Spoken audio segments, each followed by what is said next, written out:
اللعين الرجيم بسم الله الرحمن الرحيم الحمد لله رب العالمين بارئ الخلائق أجمعين باعث الأنبياء والمرسلين ثم الصلاة والسلام على أشرف الخلق وأعز المرسلين حبيب إله العالمين أبي القاسم المصطفى محمد وعلى آل بيته الطيبين الطاهرين المعصومين المنتجبين سيما بقية الله روحي وأرواح العالمين له الفداء.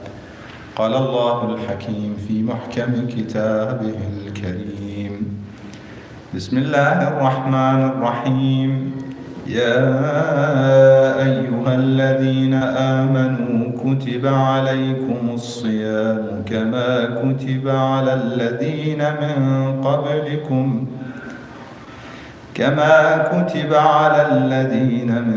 قبلكم لعلكم تتقون. آمنا بالله صدق الله العلي العظيم. اللهم صل على محمد وآل محمد. Dear Mu'mineen and Mu'minat, brothers and sisters, Assalamu alaikum wa rahmatullahi wa barakatuh. May Allah subhanahu wa ta'ala accept our efforts, all of our efforts, especially on this past day, Friday, those who could make it for extra prayers and Friday prayers and acts of charity. May Allah subhanahu wa ta'ala accept from them. And those who made it tonight for this congregational prayer and program, may Allah subhanahu wa ta'ala accept from all of us, inshallah, and raise our status, increase our rewards, inshallah.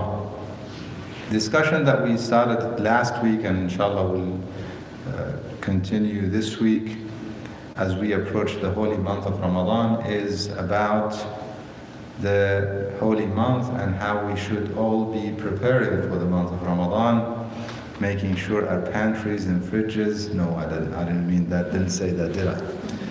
Making sure our hearts are ready and getting ready for the holy month of Ramadan. That is in fact what we should be more concerned about. Allah subhanahu wa ta'ala, in the ayah that I began with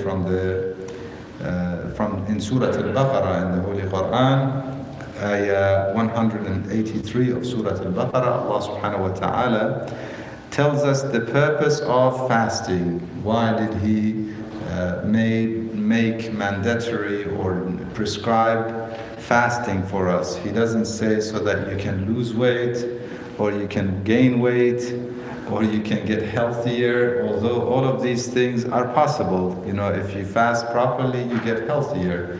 If you don't, if we in fact make sure that we don't go extravagant or we don't become wasteful, mubaddireen or musrifeen in our eating and purchasing in the holy month of Ramadan, we could actually make sure that we get healthier. And the Prophet ﷺ also declared, he says, Sumu tasухhu, fast and you will be healthier. In general, obviously some people may have some health complications and therefore they're unable to fast.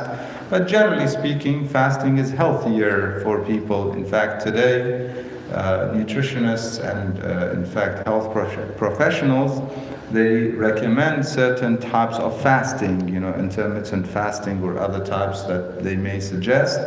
And they tell you how healthy it is, how important it is for one's health. Therefore, it is healthy, it is good, but that's not its purpose. Fasting is not so that we get hungry or thirsty.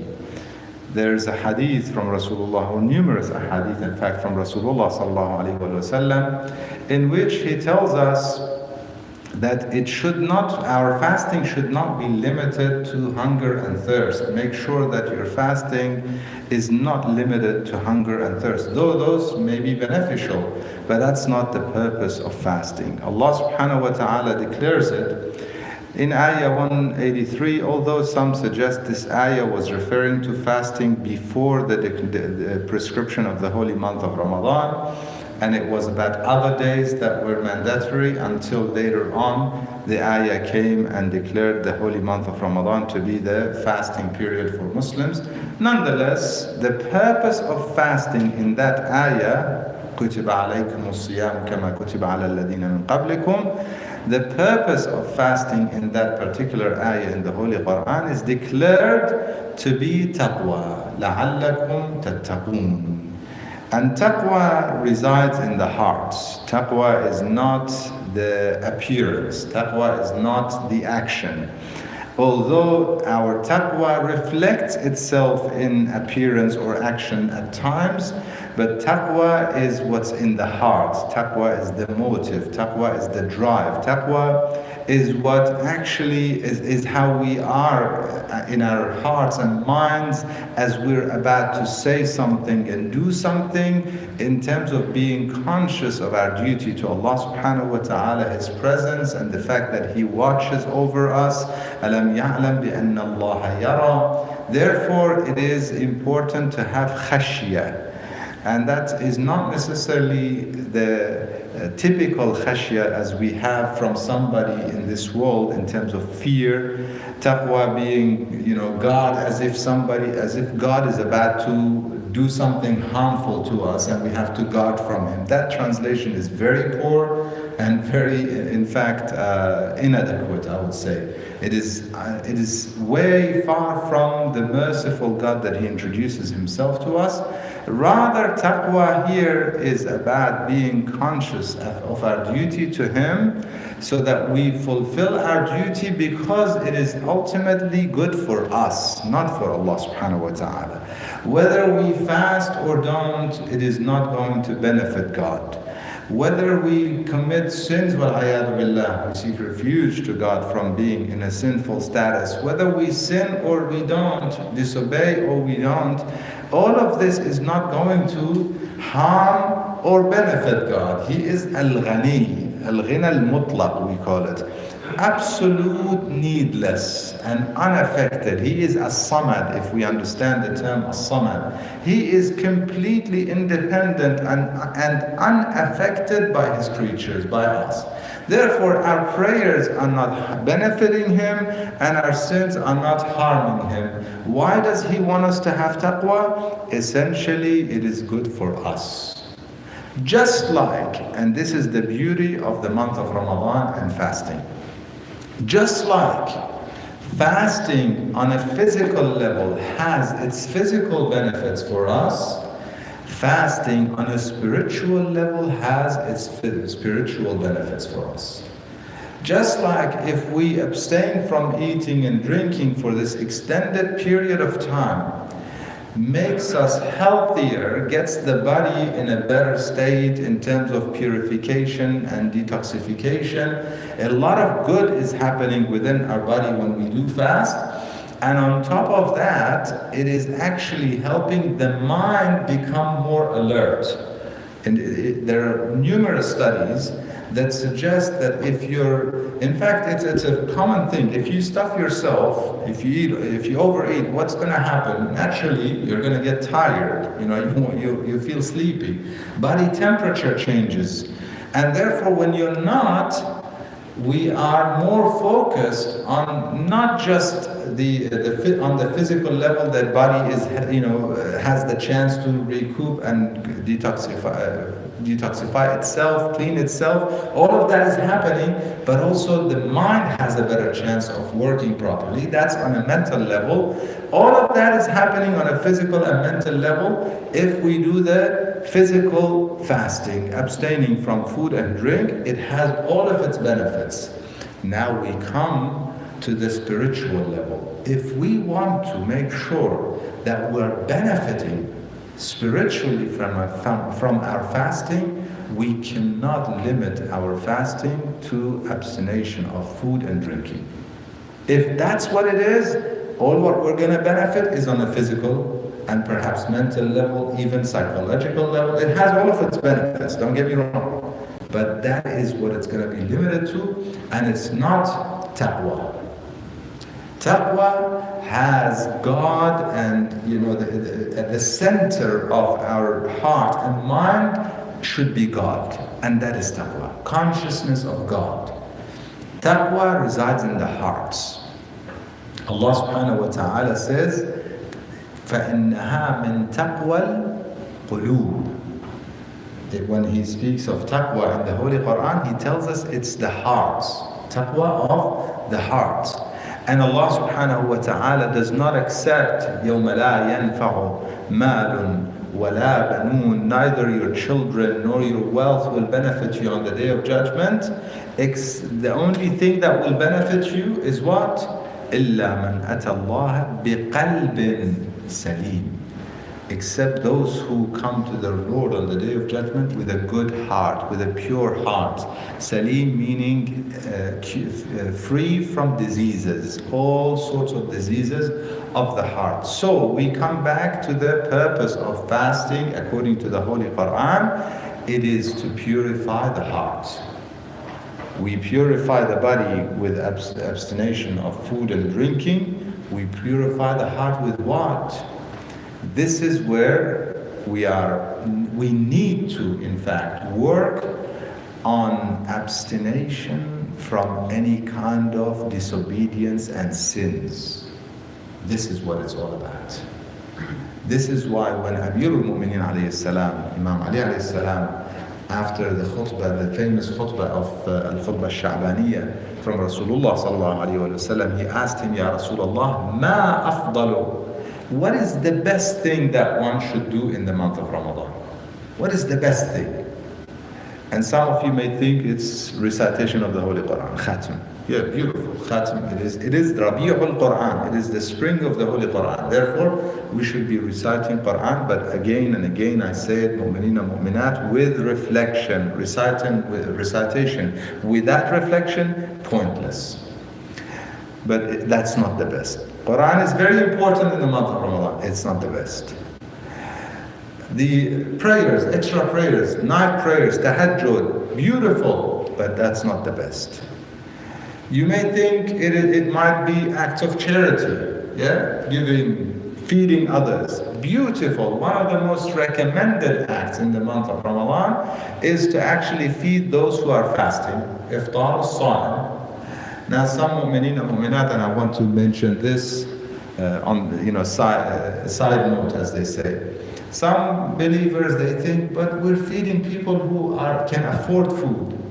And that is true.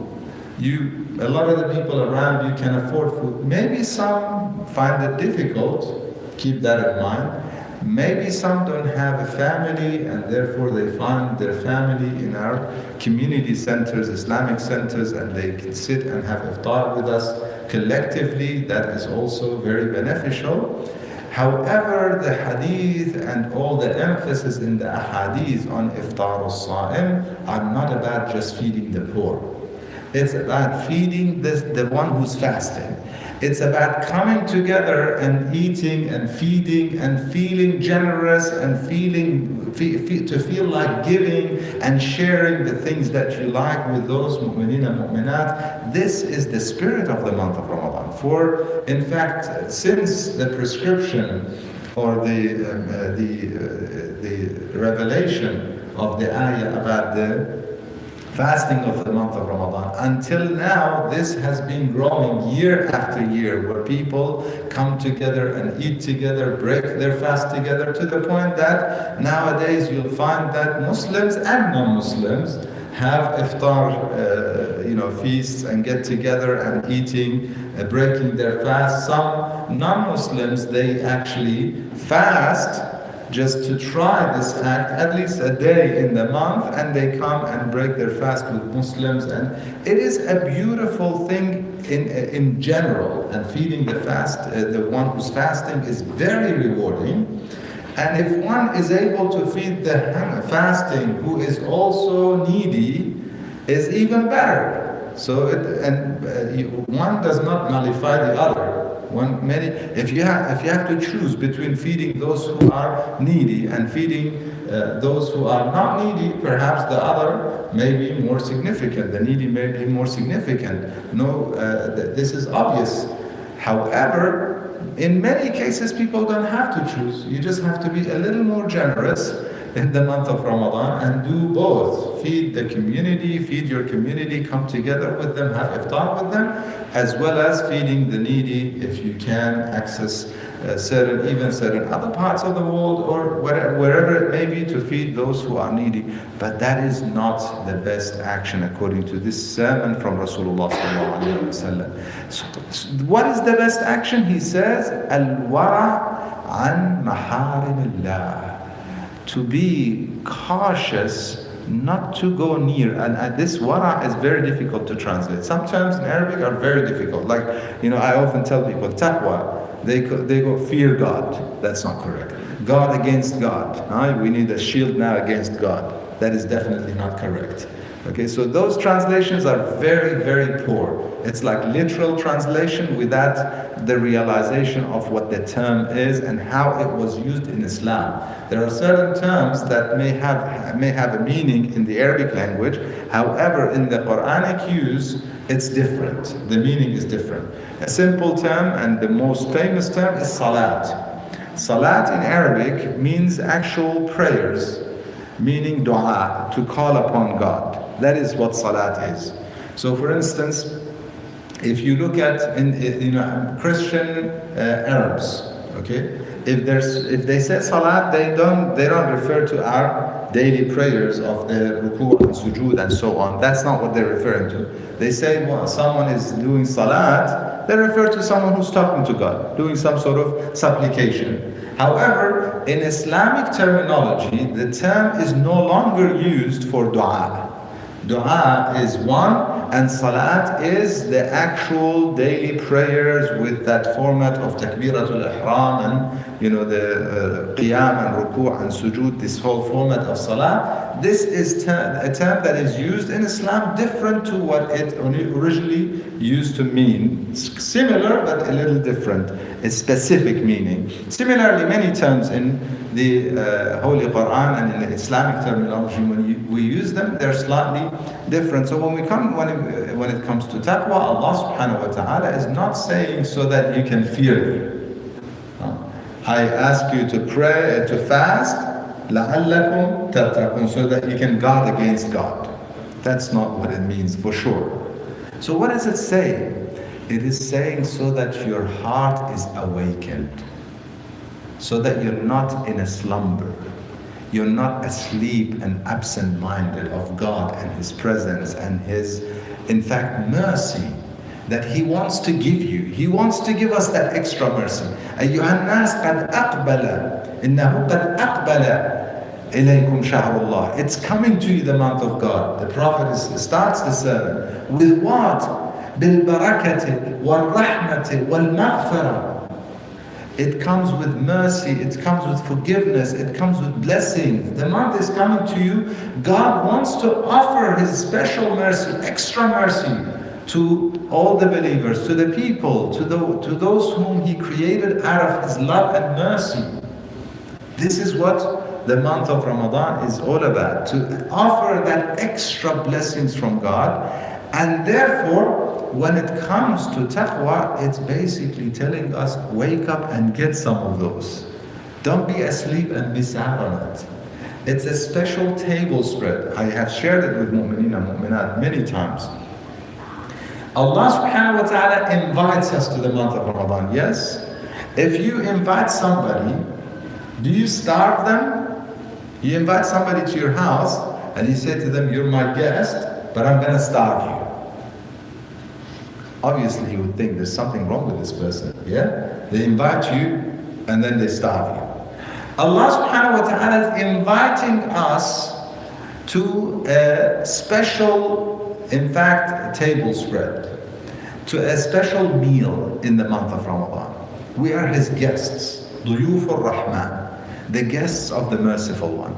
But He's not inviting us to feed us food. We get it wrong. We think it's all about the food. So we have to make sure we fill up our pantries and fridges and make sure we have all sorts of ingredients and food and so on. That is not what it's about. He starves our body so that He can feed us, feed our soul, our ruh. Allah subhanahu wa ta'ala wants you to pay a little more attention to your ruh, to your qalb, to your core, in fact, to the heart that needs a little more attention, that is starving, in fact, wants some food. And oftentimes when we get busy in life, we neglect our qalb. The qalb is thirsty, the qalb is hungry. So he tells us in the month of Ramadan, كُتِبَ عَلَيْكُمُ الصِّيَامِ, this abstination from food and drinking is mandatory upon you. So that what? So that you basically starve your body so that you can feed your soul. So that you can be awakened and gain more and more of those blessings from Allah subhanahu wa ta'ala, His special mercy. So again, we come back to how do I prepare for that? Now in the physical world, and I want to share some cultural jokes, if you want, here, about certain nations or certain cities in certain countries that are known for their perhaps misery or certain levels of economizing and taking advantage of opportunities. So they say when they know, certain nations or cities, when they know about a free meal that is being offered, wherever it's being offered, they go, and before they get there, they have to prepare themselves. So they starve themselves so that they can eat well.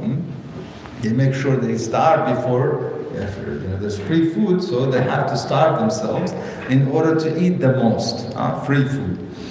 And then when they do eat there, they have strategies. Believe it or not, some of these things may be actually practiced by some people, or maybe just a joke.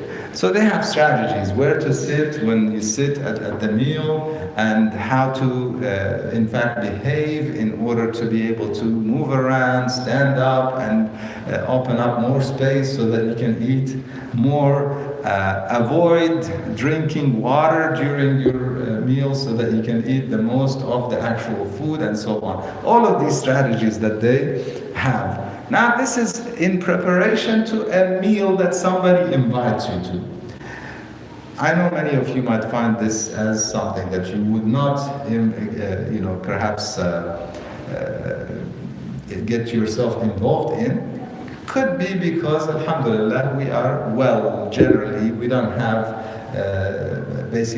we don't lack food. These things perhaps existed and were more common, and there is a book for an author known as Al-Jahil. He writes, there's the famous book, Al-Bukhala. In there, he writes about people and how they have these habits. How they can economize and how they can actually, and bukhala means like the misery, the ones who are so stingy and have so much misery.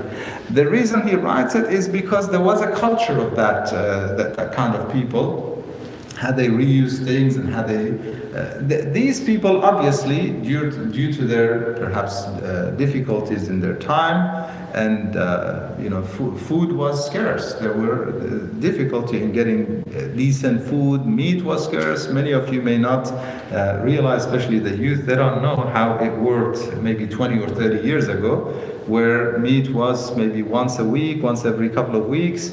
Nowadays, if there's no meat on the table every day, it's like there's no real food. Some people would tell me, oh, there's no, this is not real food. Okay, it's vegetarian food, it's no real food. In any case, so all of this, we're speaking about how we are and how we behave for our body, for our stomach, for our physical body. Now we come to the spiritual month of Ramadan. The purpose of it is taqwa. The most important thing that we need to actually have within our minds and our hearts in order to maximize our benefits in the month of Ramadan is our consciousness, being awake and being aware of the fact that it's not a month of eating and feasts. That's not what it's about. To recognize, to acknowledge the fact that this month is a month of spirituality. This month is a month to feed the qalb, the core. Feed ourselves, not our bodies. The body, I have said it many times, the body is the vehicle. Our body is not us. Our body is a vehicle for us. Today they have operated on people and they've changed limbs to the point that they've changed faces. So if my body, if I am my body, what happens if they change my hand? What happens if they change my face? What happens if you go through some skin graft or even heart transplant from the surface to the core of the body here? They have the surface skin graft where they get it from somebody else, or they have the heart transplant. Yes, the body they could change, but that doesn't change who I am. If somebody goes through a heart transplant, do they become someone else? Obviously they don't. So whenever we're speaking about the body, it's the vehicle. Just like it's amazing how with the perhaps advancement of technology and science and medicine, we're able to see these things and realize that it's possible. Just like in a car, they could take an engine and put another engine, and take the tires and change them and do all these things. It's all possible for the body because the body is not me. Allah subhanahu wa ta'ala wants us to care for ourselves, not for our bodies. Wants us to recognize ourselves. من عرف نفسه فقد عرف ربه. If you recognize yourself, you recognize your creator, Allah subhanahu wa ta'ala. And this is the first step. In preparation for the month of Ramadan, number one, my dear brothers and sisters, let us recognize the fact that it's not about the body, it's about the qalb. It's about the core, the heart. And so we need to start paying attention to the heart. What do we need to do? Again, the month is to purify the heart. We fast physically, you get healthier. Okay, maybe blood sugar goes down if you have any problems with blood sugar. Other problems, cholesterol or any other problems. Many things improve due to the physical fasting. Now we're looking at the heart. So the number one thing we need to do is to ask ourselves, what are the problems of my heart? What problems does my heart have that I need to purify from? This is very important, dear brothers and sisters. Very important. This, I mentioned it last week, the process of muhasabah, process of self-assessment. What are the problems of my heart? Before the month of Ramadan starts, I urge mu'mineen and mu'minat, and I start with myself. Each one of us should sit down between you and yourself and think, what are the problems of my heart that I would be ashamed of on the day of judgment if I depart this world with these problems still remaining within me. I mentioned, I think it was last night if I'm not mistaken, one who has, for example, arrogance, kibr, which is one of the diseases of the heart. He cannot enter paradise. He or she cannot enter paradise. لا يدخل الجنة. The hadith is very clear. Now, one who has the tiniest bit of kibr in them will not enter paradise. Do you realize that most of our problems in our social interactions with people, including our problems in our marital relationships, most of the problems stem from arrogance. I. If we drop the I, if we get rid of the I, and realize that I am only a servant of God, if I have any good, it's from God. If it wasn't for God and His blessings upon me, I would be nothing. I would be full of errors if He didn't guide me. When we realize that we are drenched in blessings and mercy and guidance from Allah subhanahu wa ta'ala, otherwise we would be full of errors. We would not point at someone else's errors. We would not feel offended when somebody points our errors, because it's me, I. This is the problem that many of us have. That's an example. Somebody may say to me, but I don't have that. Well, think about other diseases of the heart. There are certain very dangerous diseases of the heart, and if we don't purify it and we depart this world with it, that would be our number one regret. The most regretful situation is to depart the world, this physical, material world, that is a chance for us to purify the heart.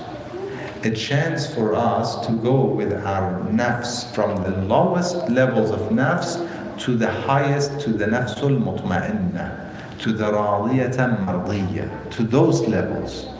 This is the chance that we have in this dunya. And we can only get it done with the purification of the heart. It won't happen otherwise. قَدْ أَفْلَحَ مَنْ زَكَّاهَا وَقَدْ خَابَ مَنْ دَسَّاهَا. Very simple. You purify, you're a winner. You don't purify, I don't purify, God forbid, we're losers. That's what it is. As simple as we can put it. Therefore, again, recognizing the significance of the ruh versus the body, of the qalb, one.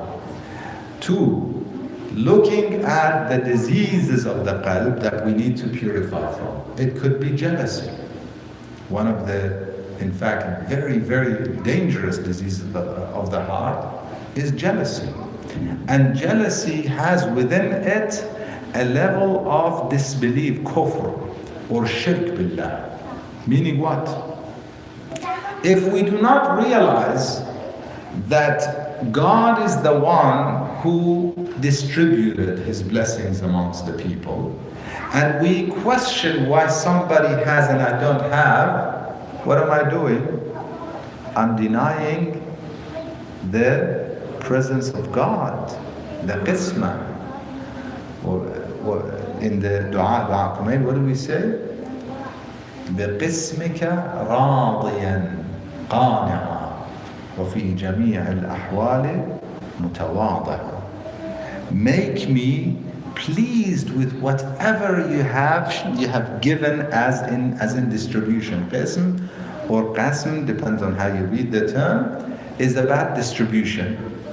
God decided that you have this much, whether it be financial things, whether it be in terms of mal, banoon, children, money, people around you, health, wealth, beauty, whatever it may be. All of these things that God gives in this world are part of His test.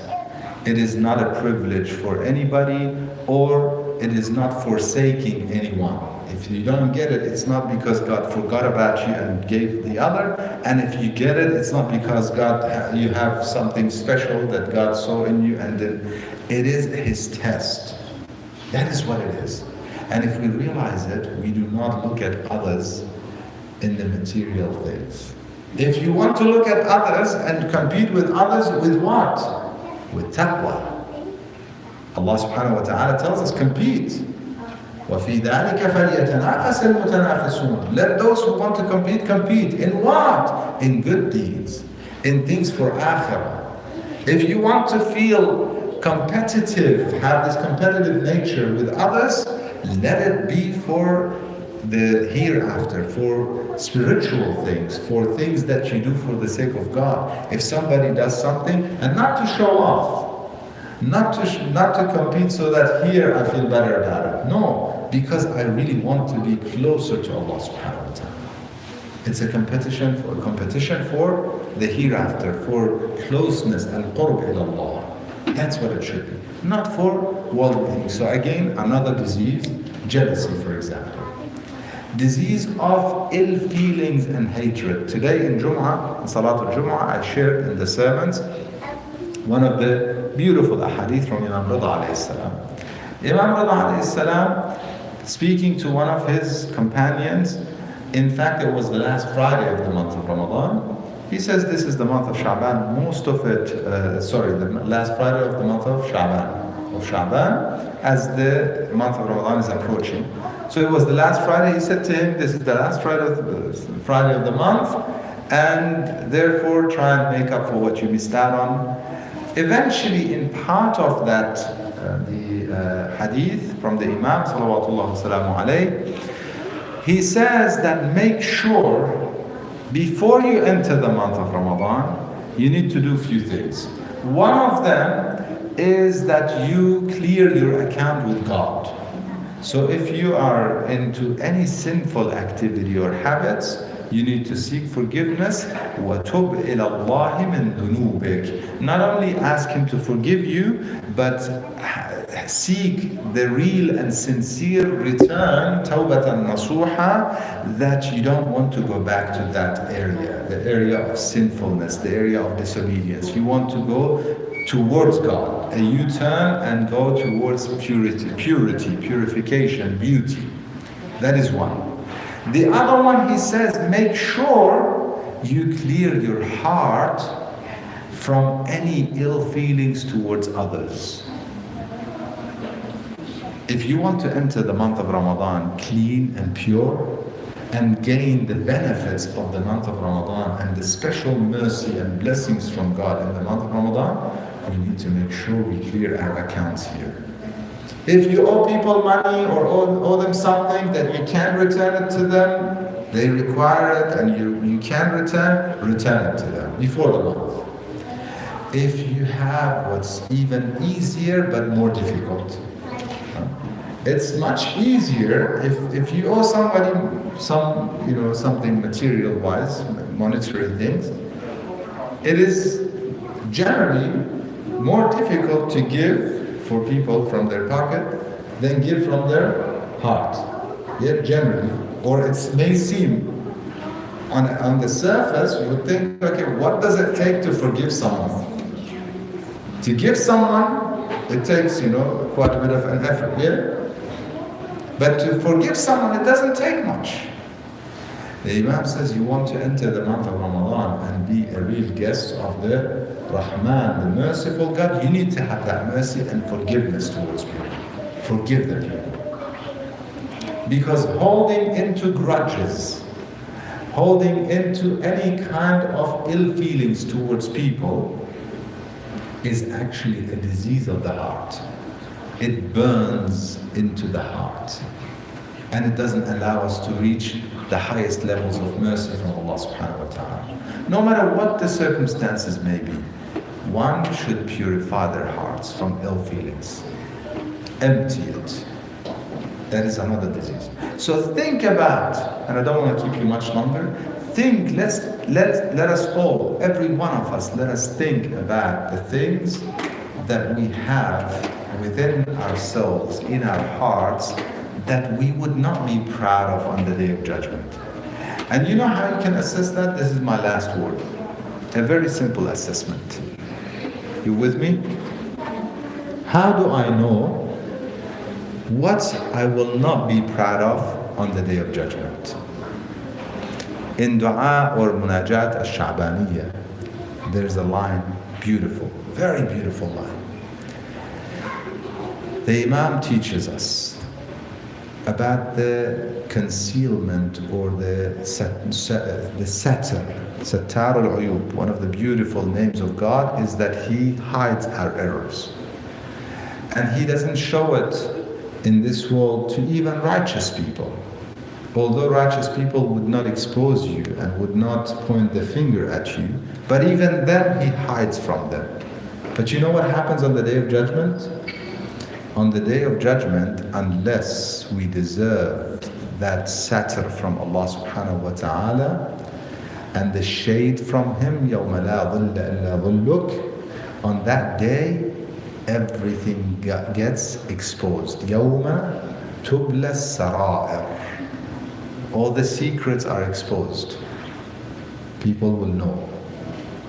In this world, feelings or diseases that are in your heart, in our hearts, that we would hide from everybody. The test, I told you the test. The things that you don't want people to know, you would be ashamed of on the Day of Judgment. Diseases of the heart that you don't want people to know in this world, we would be ashamed of on the Day of Judgment. And if we don't purify and seek forgiveness, the satar will not be there, and we will be, God forbid, we will be exposed on the Day of Judgment. فَلَا تَفْضَحْنِي يَوْمَ الْقِيَامَةِ عَلَىٰ رُؤُوسِ الْأَشْهَادِ. Do not expose me, O Lord, on the Day of Judgment when everyone is witnessing. If we want to be amongst those who God has His shade on them and His satar, His cover and concealment on them, we need to seek forgiveness and purify from the diseases of the heart that we would be ashamed of. I told you what the test is. The month of Ramadan is the field to purify. Before you enter the month, prepare yourself by seeking forgiveness. This is why I'll finish with the dua from the Imam salawatullah wasalamu alayhi, who narrates it from Rasulullah sallallahu alayhi wa alihi wa sallam. Allahumma salli ala Muhammad wa ali Muhammad. He says, say frequently in the end last days of the month of Sha'ban, frequently recite this, and I want you to recite it with me. I'll say the English, and inshallah I will recite the Arabic, and we'll recite it together, and try and say it frequently. If you don't know the exact words, the meaning is what matters. Say it, but say it frequently. He says, O God, if you have not forgiven me in the past days of the month of Sha'ban, forgive me in the remaining days of this month. اللهم إن لم تكن غفرت لنا فيما مضى من شعبان فاغفر لنا فيما بقي منه يا رحمن يا علام برحمتك يا أرحم الراحمين وصلى الله وسلم على سيدنا محمد وعلى آل بيته الطيبين الطاهرين اللهم صل على محمد وآل محمد. A request to remember all mu'mineen and mu'minat who passed away from our gatherings with dua and istighfar and recitation of Surah Al-Mubarakah Al-Fatiha مع الصلاة على محمد وآل محمد.